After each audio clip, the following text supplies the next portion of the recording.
ত্রিশূল গেঁথেই মারতে হলো অমনি করে অসুরটাকে। শুধরাতো না একটু কি মা আটকে ঘরে রাখলে তাকে? বকতে না হয় লাল করে চোখ, খুঁটি নিয়ে ভয় দেখাতে। আমার মতো তখন কি আর ভয় পেত না অসুর তাতে? বলতে, তোমার বন্ধ খাওয়া, করলে অমন অবাধ্যতা, তোমার সঙ্গে দেখবে কেউই বলবে না আর একটা কথা।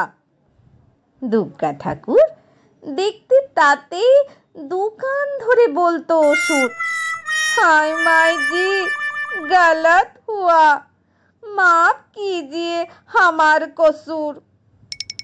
শুনতো সে ঠিক তোমার কথা, বুঝিয়ে যদি করতে মানা, করলে তার হতোই না ওই রক্তারক্তি কাণ্ডখানা।